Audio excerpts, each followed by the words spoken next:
오늘의 본문의 말씀은 로마서 4장입니다. 로마서 4장의 전체는 안 읽고 4장 1절에서부터 8절입니다. 로마서 3장이라고 써 있는데 로마서 4장 1절에서부터 8절까지입니다. 합독하겠습니다. 그런즉 육신으로 우리 조상인 아브라함이 무엇을 얻었다 하리요? 만일 아브라함이 행위로서 의롭다 하심을 받았으면 자랑할 것이 있으려니와 하나님 앞에서는 없느니라. 성경이 무엇을 말하느냐? 아브라함이 하나님을 믿음에 그것이 그에게 의로 여겨진 바 되었느니라. 이라는 자에게는 그 삭시 은혜로 여겨지지 아니하고 보수로 여겨지거니와 이를 아니할지라도 경건하지 아니한 자를 의롭다 하시는 이를 믿는 자에게는 그의 믿음을 의로 여기시나니 일한 것이 없이 하나님께 의로 여기심을 받는 사람이 보게 대하여 다윗이 말한 바 불법이 사함을 받고 죄가 가려짐을 받는 사람들은 복이 있고 주께서 그 죄를 인정하지 아니하실 사람은 복이 있도다 함과 같으니라. 아멘. 예. 오늘은 로마서 4장입니다. 로마서 4장의 제목은 하나님의 약속, 하나님의 약속이라는 제목을 가지고 은혜를 나눌까 합니다. 우리가 전체적으로 이 로마서를 다시 한번 복습하겠습니다. 로마서는 16장까지 있죠. 1장부터 8장까지는 믿음의 방법에 관해서 말씀하고 있고 믿음의 방법은 1장부터 4장까지는 의롭게 되는 칭의에 관해서 말씀하고 있습니다. 그리고 거룩하게 하는 성화가 5장에서부터 8장까지 있습니다. 그러면 칭의, 믿음으로 말미암아 의롭게 되는 그 칭의에 관해서 오늘 4장이죠. 약속, 하나님의 약속입니다. 1장에서 뭐 했다고 했습니까? 하나님의 복음. 2장 하나님의 심판을 얘기했고 3장 하나님의 구원 얘기했고 오늘 4장 하나님의 약속에 관해서 말씀하고 있습니다. 이렇게 그냥 내가 1장은 무엇이다 이렇게 얘기를 하면 전체적으로 로마서가 내용이 무엇이겠구나 라고 기억이 될 수가 있습니다. 그래서 이렇게 제목을 가지고 또한 기억해 두는 것도 나쁘지 않습니다. 그리고 성화에 관해서 5장부터 8장까지 읽습니다. 그리고 9장에서부터 11장까지 그 구원에 대한 하나님의 계획에 관해서 말씀하고 있고 이스라엘에 관해서 선택을 했다라는 게 9장이었고 그 다음에 현재의 하나님의 열심으로 이방 땅에 하나님의 복음이 전해진다는 이야기, 그 다음에 하나님의 주권으로 남은 자들이 이스라엘의 남은 자들이 모두 다 돌아올 것이다 라고 하는 그러한 말씀을 11장에서 하고 있습니다. 그리고 12장에서부터 16장까지는 삶의 방법에 관해서 말씀하고 있죠. 믿음으로 사는 그러한 순종에 관해서 말씀하고 있습니다. 그래서 하나님의 기쁘게 하는 순종의 삶은 하나님의 기쁨, 일꾼, 나라, 일, 순종이라는 그러한 내용을 담고 있는 것을 알 수가 있습니다.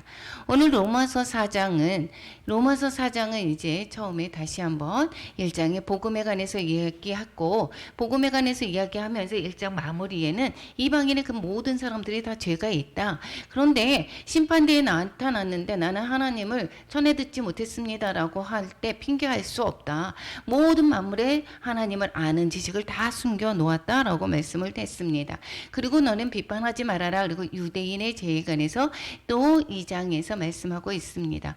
그리고 3장에서 그래서 2장에 유대인의 죄 심판에 가서 있다라고 이야기를 했고 그러면 이 모든 사람들은 어떻게 구원을 받느냐? 이러면서 3장에 하나님의 구원에 관한 말씀을 하고 있고 그리고 하나님의 구원의 그 약속은 그것은 하나님으로부터 주어진 약속이다라는 그러한 내용이 오늘의 내용인 것입니다. 그래서 하나님의 약속은 구원의 근거가 되는 것입니다. 약속을 했기 때문에 신실하신 하나님이 일반의 우리의 모든 사람들과 같이 이 약속을 변개하지 않으십니다. 그래서 아브라함과 약속했던 그 약속이 계속해서 지켜지고 있고 그래서 이 아브라함과 어떻게 약속했는지가 그 예를 들어서 이야기를 하고 있습니다. 하나님의 약속은 어떤 사람이 구원을 받는가에 대한 사례 발표를 시작합니다. 아브라함의 그 믿음에 관해서 말씀하고 있고 그 다음에 다윗에 관한 그러한 그 복에 관해서 말씀하고 있습니다. 그리고 구원과 할례의 차이점, 구원과 할례는 아무 관계가 없다라는 이야기를 하고 있고 복음의 약속이 무엇인지에 관해서 부활의 약속 을 말씀하고 있다라는 것을 말씀하고 있습니다. 그래서 로마서 4장에는 하나님의 약속이다. 하나님의 약속이 그 구원의 근거가 된다라는 것을 말씀해 주고 싶은 것입니다.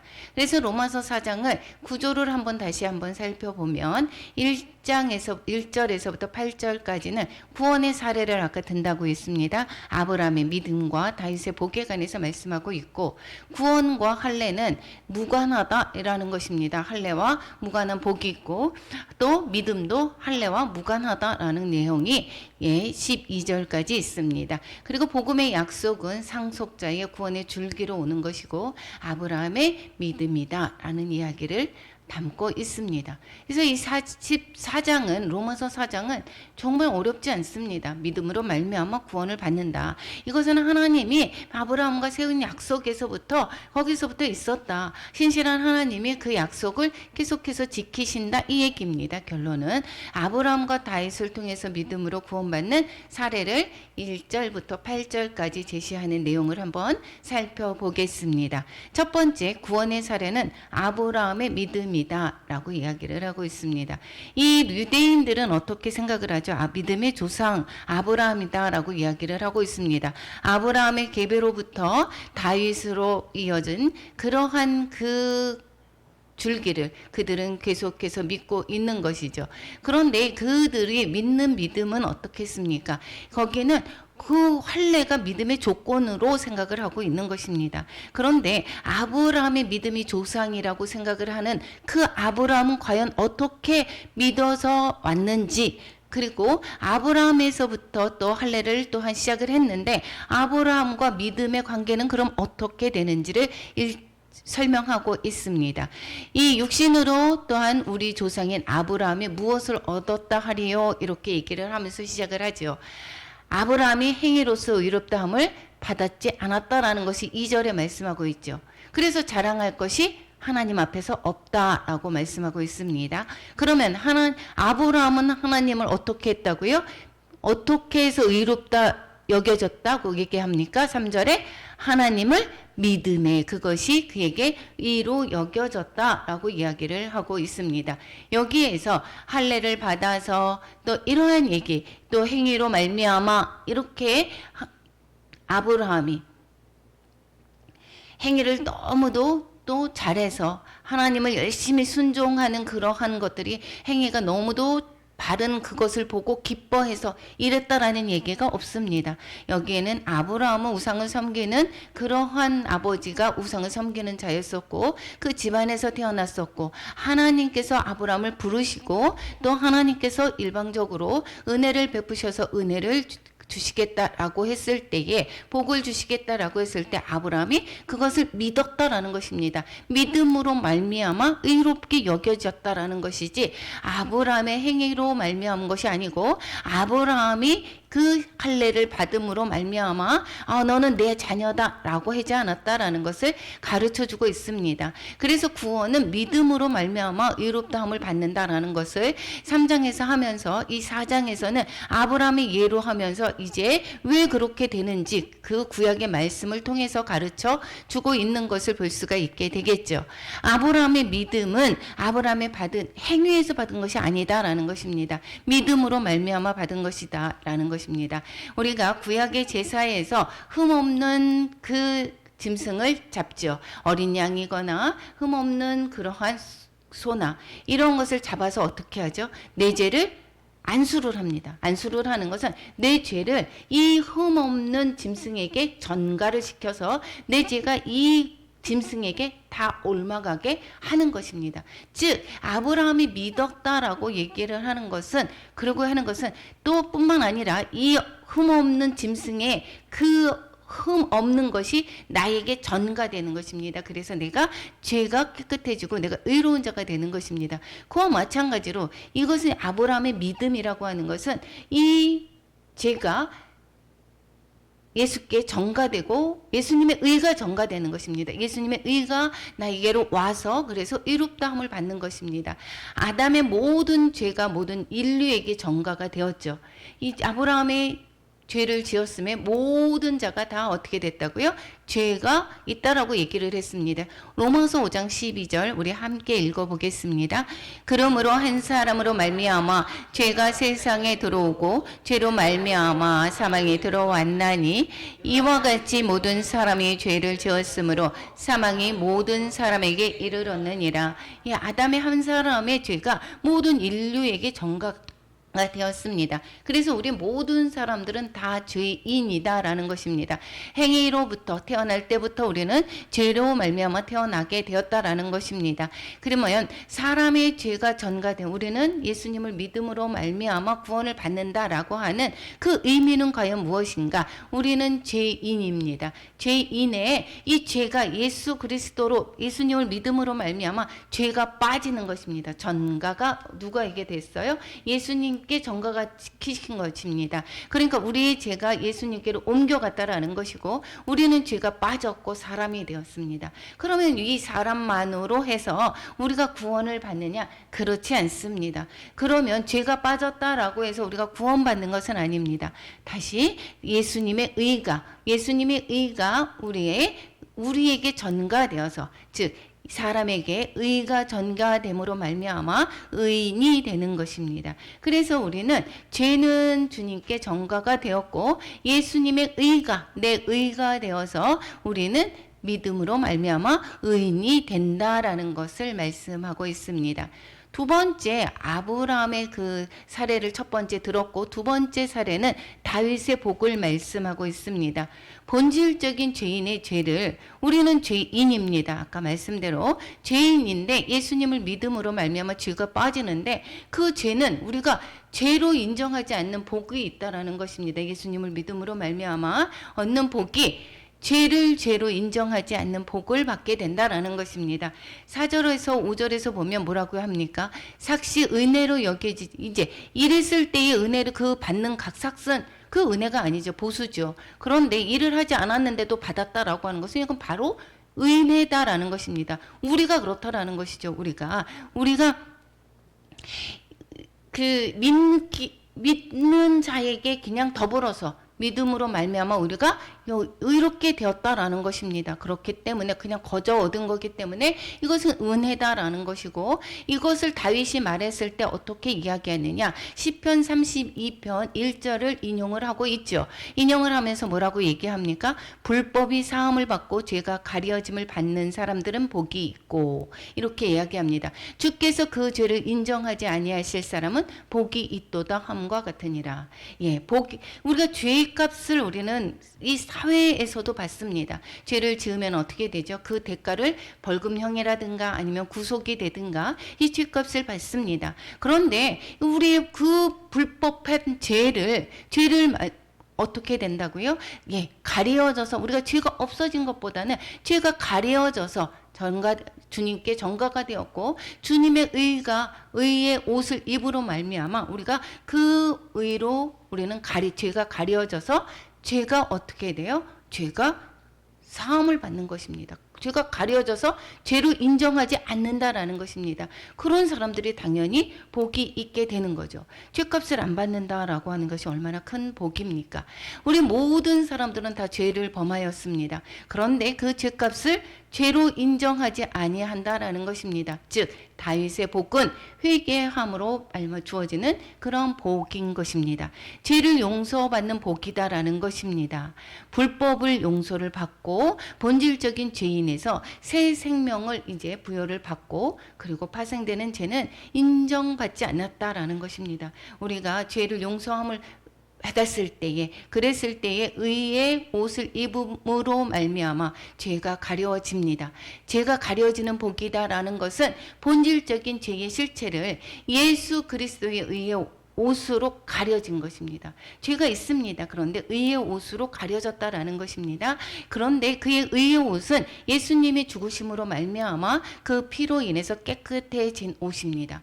즉 죄로 값을 이미 예수님께서 치루어 주셨기 때문에 그 보혈의 피로 말미암아 우리는 죄 속을 대속을 받았다라는 것이고 그 의로 그래서 우리는 그 의의 옷이다라고 이야기를 하고 있죠.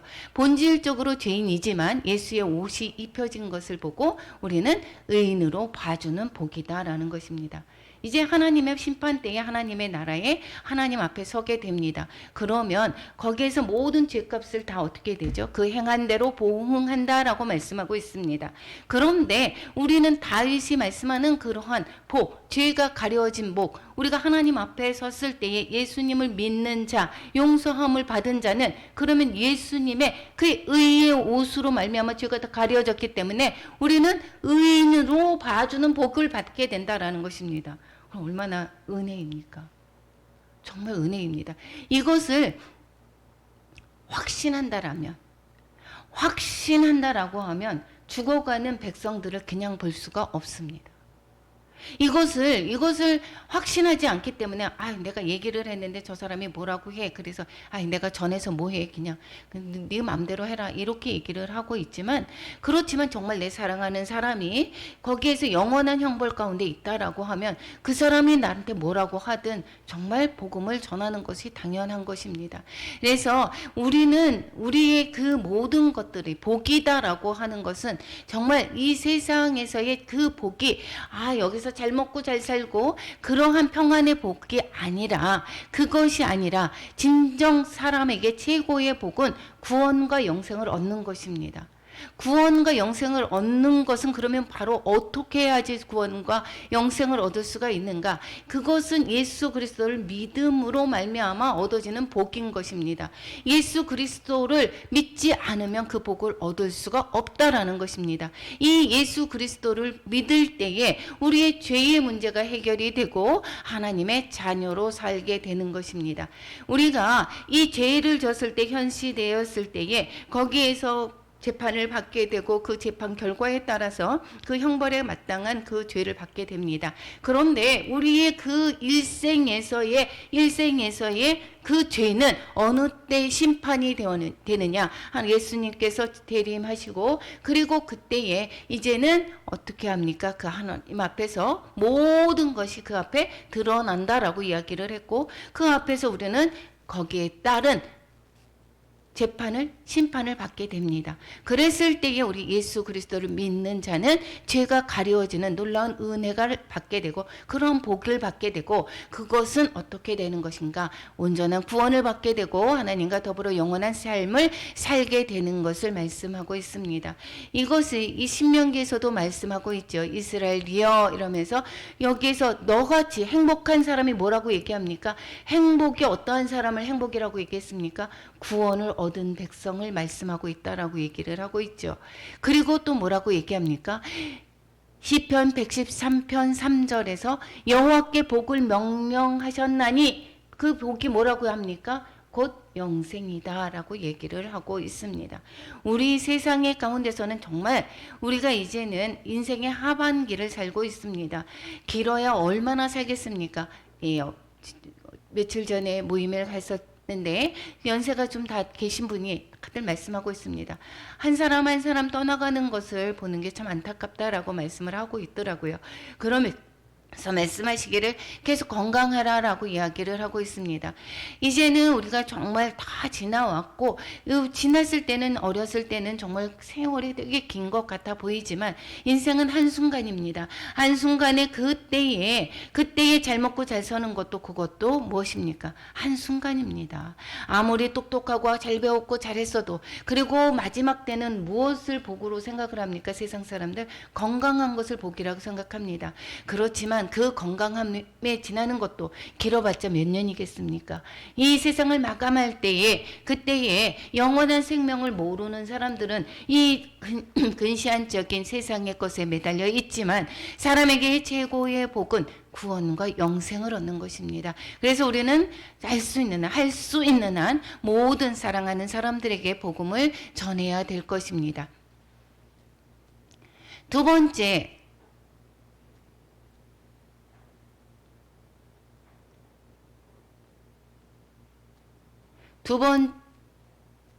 이제는 구원과 할례에 관해서 말씀하고 있습니다. 구원과 할례는 어떤 관계가 있는가? 여기에서 이 얘기가 나오는 것은 왜 그렇겠습니까? 로마 교회는 이방인 중심의 교회다라고 이야기를 했고 여기에서 5년간 이제 추방령이 내렸었습니다. 추방을 당했다가 유대인들이 다시 돌아와서 이제 그 기존의 이방인들의 교회와 이방인들과 유대인들과의 다툼이죠. 할례를 받아야 된다, 안 해야 된다라고 이야기를 하고 있습니다. 다윗이 할례에 관해서 말씀을 하고 있습니다. 할례가 믿음과 무슨 관계가 있는가? 여기에서 정리를 해주고 있죠. 아브라함이 믿음의 조상이라고 유대인들은 말을 하고 있습니다. 그렇기 때문에 아브라함을 예를 들어서 말씀을 하고 있습니다. 아브라함은 할례와 무관한 복을 받은 믿음의 조상이다라는 것입니다. 그것을 9절에서부터 12절까지 말씀하고 있습니다. 9절에서 10절에서 보면 거기에서 보면 할례와 무관한 복은 에 관해서 말씀하고 있습니다. 한번 봅시다. 9절에서 10절 우리 한번 같이 읽어보겠습니다. 그런즉 이 복이 할례자에게냐 혹은 무할례자에게도냐 무릇 우리가 말하기를 아브라함에게는 그 믿음이 의로 여겨졌다 하노라. 그런즉 그것이 어떻게 여겨졌느냐? 할례시냐 무할례시냐? 할례시가 아니요 무할례시다. 예, 여기에서 정리를 하고 있습니다.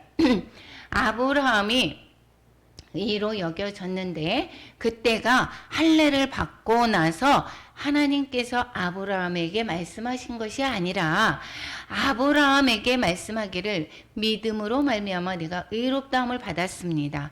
그것이 의로 여겨졌는데 그리고 나서 그때에는 할례를 받기 전이다라는 것입니다. 무할례 시에 그 하나님의 의로 여겨심을 받았다라고 이야기를 하고 있습니다.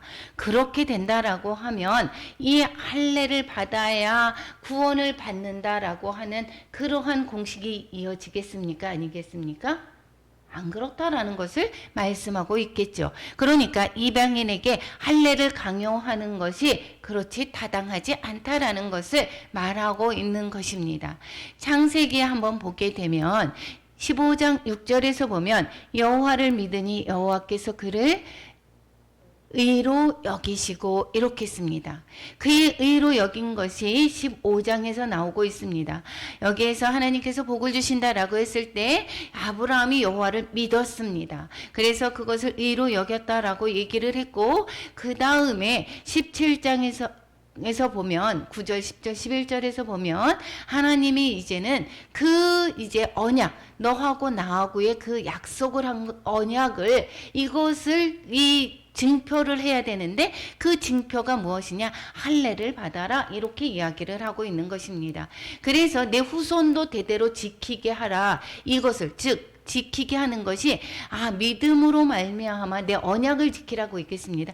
여기에서 믿음으로 말미암아 얻는 복을 그것을 내 후손도 그렇게 지키게 하라. 이것을 언약의 증표를 뭐라고 했습니까? 할례다라고 얘기를 했고 이 할례는 믿음의 조건이 아니라 우리가 여기 아브라함과 이 언약을 했던 그 증표를 로 할례를 받게 되었다라는 것입니다. 그렇기 때문에 믿음의 조건이 이 할례가 아니고 언약의 표징이다라고 이 구약에서 말씀하고 있습니다. 그래서 둘째로 할례와 무관한 믿음의 결과다라고 이야기를 하고 있는 것입니다. 그러니까 아브라함이 믿음의 조상이 되었다라고 하는 것은 할례자에게만 믿음의 조상이 되는 것이 아니라 무할례 시에 아브라함이 믿음으로 말미암아 의롭다함을 받은 것처럼 무할례자로서도 모든 조상의 조상이 된다라는 것입니다. 무할례자의 또한 믿음의 조상도 된다라는 것입니다. 할례자의 조상도 되고 무할례자의 조상도 된다라는 것을 말씀하고 있습니다. 그래서 여기에서 할례를 받는 것에 관해서 지금 받아도 되고 안 받아도 되는 것이다. 이 이방인에게 강요하지 말아라 라고 이야기를 하고 있는 것입니다. 그래서 이 할례는 믿음의 자손을 말씀하고 있는 것이, 증표를 얘기하고 있는 거지 믿음의 조건을 말씀하는 것이 아니다라는 것을 말씀하고 있습니다. 즉 누가복음에서도 이렇게 이야기를 하고 있습니다. 예수께서 이르시되 오늘 구원이 이 집에 이르렀으니 이 사람도 아브라함의 자손임이로다, 이렇게 얘기합니다. 아브라함의 자손이다라고 얘기하는 것은 아브라함이 뭐라고 얘기했습니까? 믿음으로 말미암아 의롭다함을 받았죠. 즉 믿음의 자손이다라는 것을 말씀하고 있는 것입니다. 그래서 우리가 아브라함의 우리도 마찬가지로 무할례자의 조상도 되고 또 할례자의 조상도 되는 것이다라고 말씀하고 있습니다. 그러면 셋째로 신약 성경에서 할례를 어떻게 설명하고 있는가, 여기를 보면 여기에서 17장 아까 언약의 표징이 그것이 할례라고 말을 했습니다. 구약에서는. 그래서 구약에서 아브라함과 동일한 믿음으로 살라. 그럼 할례를 받아라. 내 후손들은 그럼 할례를 받아라 라고 이야기를 한 것은 그러면 무슨 뜻이냐? 아브라함과 동일한 믿음으로 살라고 하는 것을 말하는 것이지, 여기에서 믿음의 조건으로 당연히 할례를 행하라 라는 것을 말하는 것이 아니다라는 것입니다. 아브라함과 동일한 믿음으로 말미암아 살라 라는 것을 구약에서 말씀하고 있습니다. 그런데 신약에서는 무엇을 말씀하고 있죠? 마음의 할례를 말하고 있습니다. 육신의 할례를 이야기하지 않고 이제는 뭐라고 얘기합니까? 육의 몸을 벗는 것, 이것을 말하고 있습니다. 골로새서 2장 11절을 우리 함께 읽어보겠습니다. 또 그 안에서 너희가 손으로 하지 아니한 할례를 받았으니 곧 육의 몸을 벗는 것이요 그리스도의 할례니라. 예수님을 믿는 자들은 예수님께서 이제 십자가에서 죽으심으로 말미암아 하나님께서 또 단절이 되었습니다. 우리의 또 육신이 예수 그리스도와 함께 십자가에서 죽은 것입니다.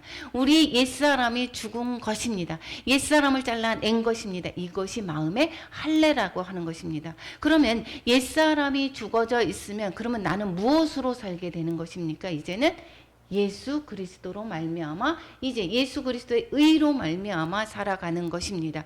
그래서 이 계속해서 말씀하는 것은 육신의 할례가 아니다. 마음의 할례를 받으라라고 이야기를 계속해서 신약에서는 그래서 하고 있는 것입니다.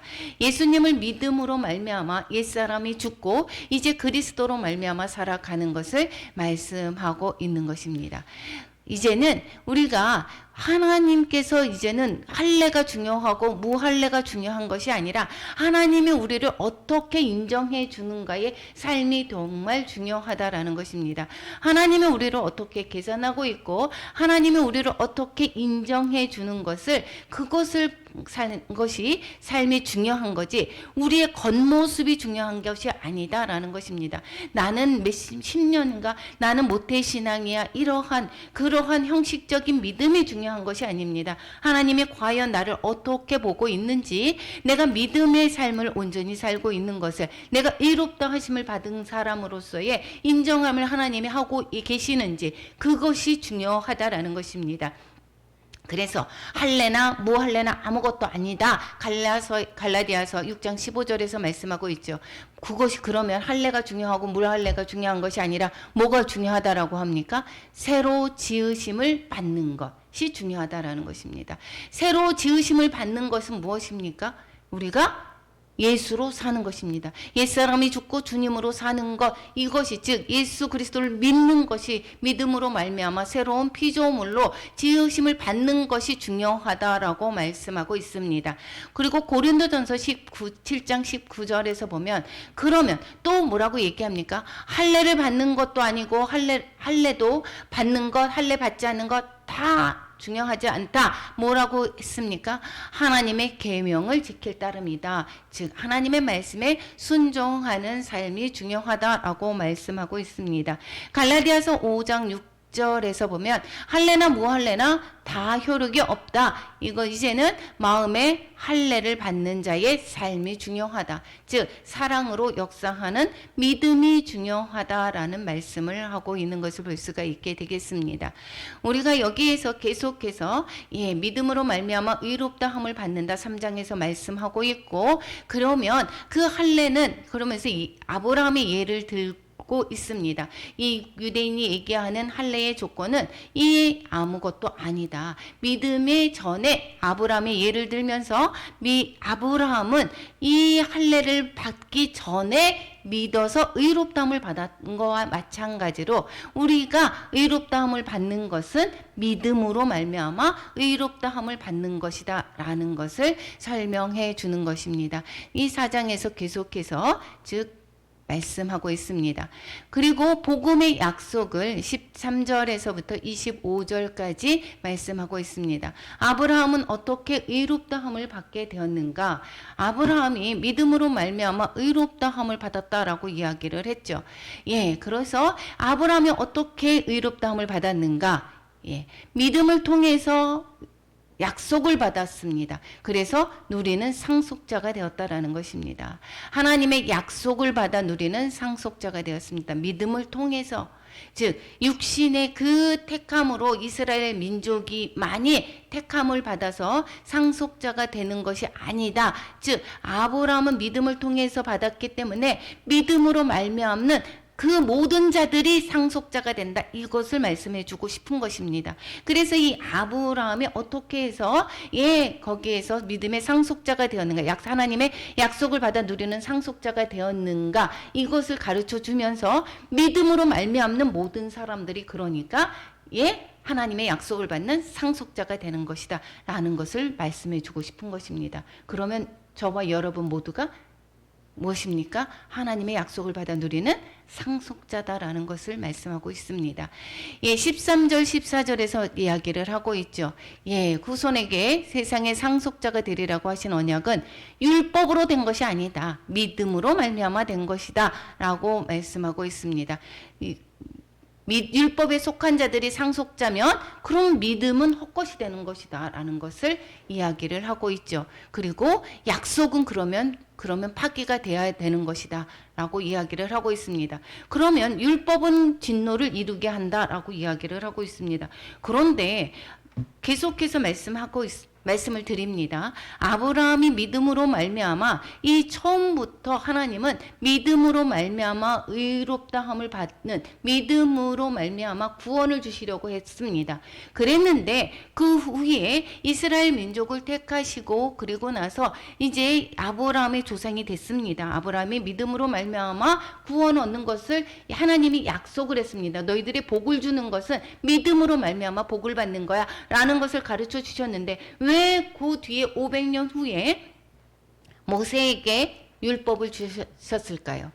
율법을 통해서 뭐라고 얘기를 했습니까? 가르쳐 주기에 너희들은 죄인이야. 너희들이 스스로 의롭다함을 받을 수가 없어 라는 것을 깨우쳐 주기 위해서 율법을 주셨다라고 얘기를 하는 것입니다. 그래서 이 율법으로 말미암아, 그런데 그 율법으로 말미암아 이 본인들의 행위가 의롭다함을 받으려고 애를 쓰는 것이 유대인들 아닙니까? 그런데 지금 그래서 뭐라고 얘기합니까? 15절에 율법은 진노를 이루게 한다라고 얘기했습니다. 왜 그렇습니까? 율법을 다 지킬 수 없기 때문에 모두가 죄인이다라는 것이 알기 때문에 죄는 진노를 일으키게 됩니다. 그래서 만약에 율법이 없는 곳에 범법도 없느니라라고 이야기를 하죠. 율법이 있는 것은 죄를 깨닫게 되는 것입니다. 그래서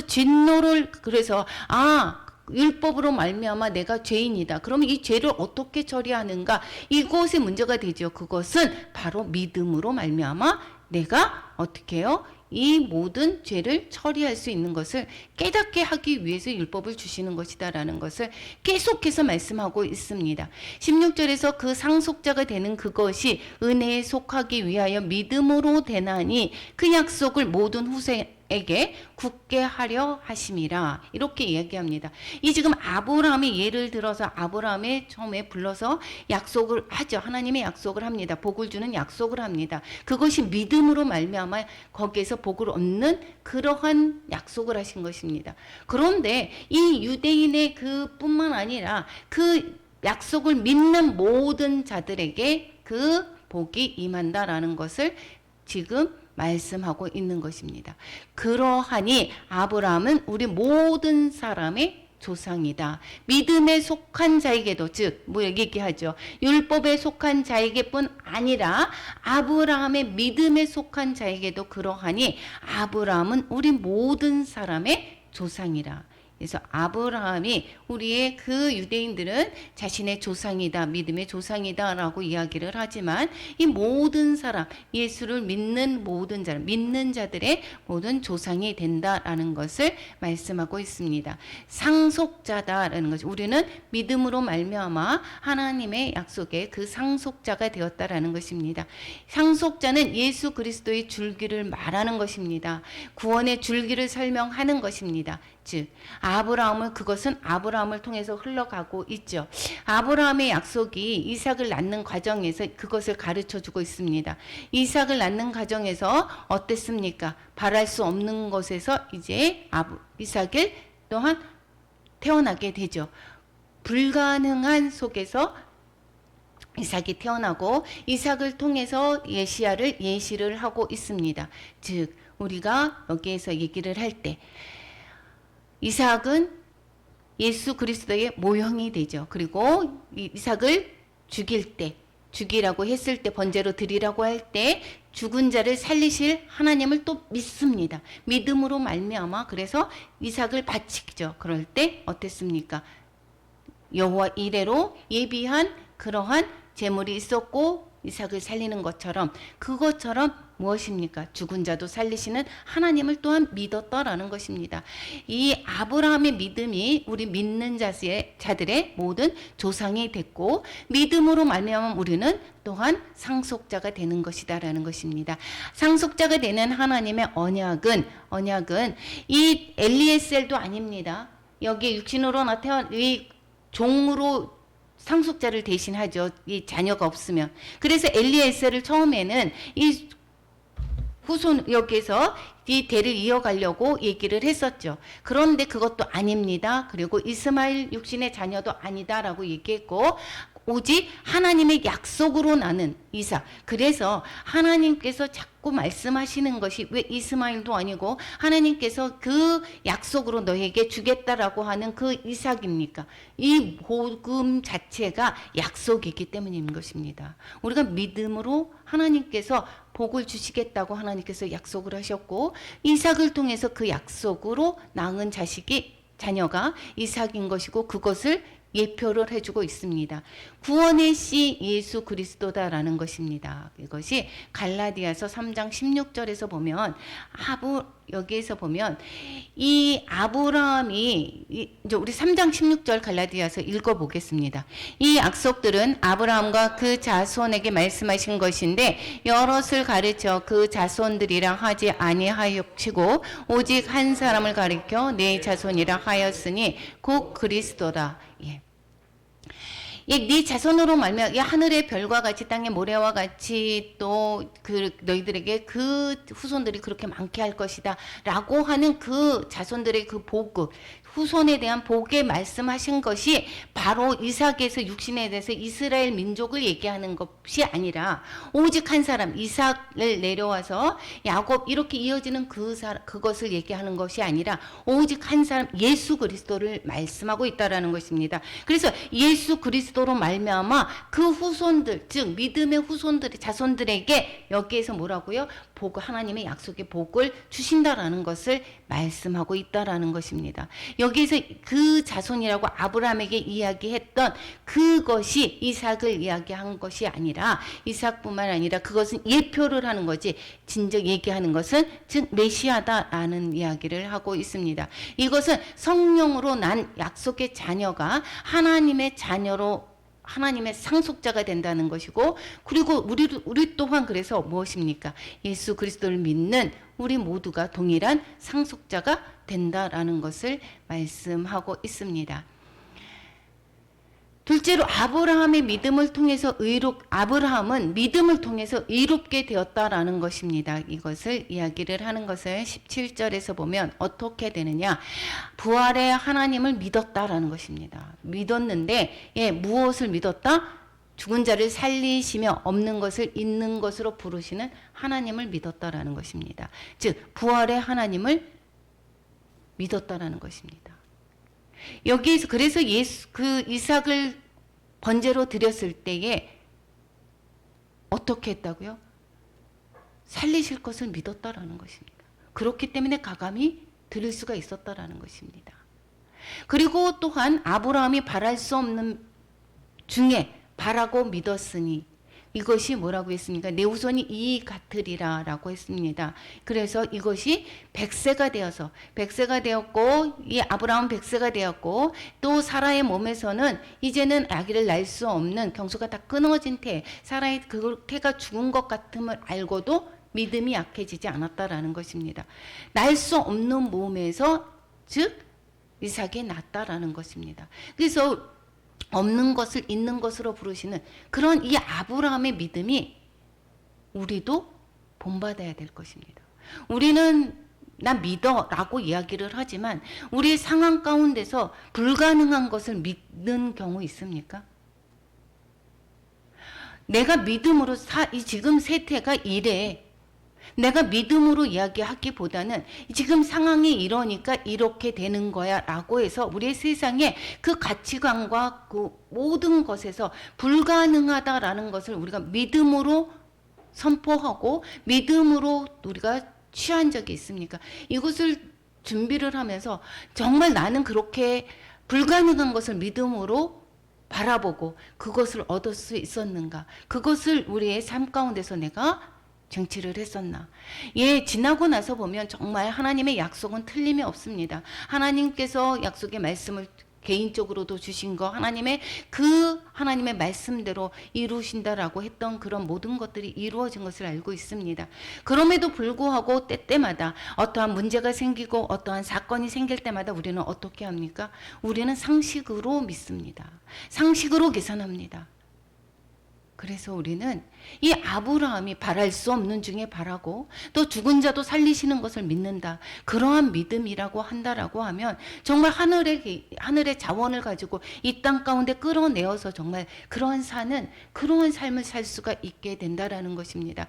우리가 이 아브라함은 믿음으로 말미암아 의롭다함을 받았다라는 것을 말씀하고 있습니다. 그리고 부활의 하나님을 믿었다. 뿐만 아니라 하나님의 약속을 믿었다라는 것입니다. 이 약속, 우리가 그래서 말씀을 붙들고 우리가 기도하는 게 되게 중요한 것이 하나님께서 말씀하신 것이 이루시는 것은 우리는 하나님의 약속이 신실하신 하나님이시기 때문입니다. 그렇기 때문에 하나님의 약속의 말씀을 가지고 그것을 가지고 기도를 할 때 그 기도 응답이 정말 틀림없이 이루어지는 것을 우리는 볼 수가 있습니다. 믿음이 없어 하나님의 약속을 의심하지 않았다라는 것입니다. 믿음으로 견고하여져서 하나님께 영광을 돌리며 노아의 방주 어떻게 됐습니까? 다른 사람들이 세상 사람들이 그거 쓸데없이 노아의 방주 저것을 짓는다라고 했을 때도 불구하고 노아는 어땠습니까? 믿음으로 하나님의 말씀에 신실하게 하나님의 그 약속 말씀을 그대로 믿고 하나님의 말씀에 그대로 순종하는 거 아닙니까? 우리는 세상의 비웃음과 세상의 어떠한 가치관 속에서 어떠한 따돌림을 당한다 하더라도 우리는 그러한 비유를 맞추는 것이 아니라 하나님의 약속을 믿고 나가야 될 것입니다. 그래서 능히 이루실 줄을 확신했다라고 이야기를 하고 있습니다. 그것을 하나님의 의로 여기셨다라는 것입니다. 그것을 의로 여기셨다. 즉 하나님께서 우리는 하나님의 약속을 잡는 거, 하나님의 신실하심을 여러분 믿습니까? 하나님은 신실하십니다. 우리 사람은 약속을 어기기도 하고 그렇지만 하나님은 신실하십니다. 그 아브라함과의 약속이 지금까지도 이어져 나오는 것입니다. 십자가의 죽음과 부활을 믿었습니다. 십자가의 죽음과 부활, 여기에서 죽은 자도 살리시는 것을 아브라함은 믿었었다고 얘기를 했었죠. 그것을 의로 여겨졌다 기록한 것은 아브라함만 위한 것이 아니다라고 얘기를 했습니다. 아브라함을 통해서, 이 성경을 통해서 우리가 가르쳐 주는 것이 무엇이냐? 아브라함과 같은 복을 내 후손에게도 주겠다라는 것이고, 그 후손은 이스라엘 백성만 이야기하는 것이 아니라 믿음으로 말미암아 의롭다함을 받은 하나님의 자녀의 그 모든 자녀들에게 하나님이 약속하신 것이다라는 것입니다. 우리에게 주신다라는 복이다라는 것입니다.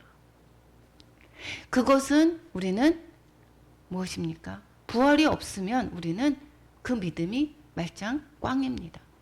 예수, 우리 주를 죽은 자 가운데서 살리신 이를 믿는 자니라. 의로 여기심을, 즉 여기에서 말씀하고 있죠. 그리고 25절에 뭐라고 얘기했습니까? 그 예수는 범죄한 것 때문에 내줌이 되고 우리를 의롭다 하시기 위하여 살아났느니라. 예, 이것을, 이 십자가의 죽음과 부활을 그 아브라함은 그 믿음이 있었다라는 것입니다. 히브리서 11장 19절 우리 같이 다 읽겠습니다. 그가 하나님이 능히 이삭을 죽은 자 가운데서 다시 살리실 줄로 생각한지라 비유컨대 그를 죽은 자 가운데서 도로 받은 것이니라. 예, 어떻게 자녀를 바칠 수 있었느냐? 하나님을 믿었기 때문입니다. 하나님의 약속을 믿었기 때문입니다. 하나님의 약속은 어땠습니까? 하나님의 약속은 그 모든 그 후손에게 복을 주신다라고 했고, 이 이삭이 없으면 어떻게 됩니까? 하나님의 약속이 무효가 되죠. 이룰 수가 없죠. 그런데 하나님의 약속을 믿었기 때문에 어떻게 죽였는데 어떻게 됐습니까? 그 이후에 하나님께서 다시 살리실 것을 그렇게 믿었다라고 합니다. 것입니다. 여러분도 아브라함과 같은 믿음이 우리에게 있습니까?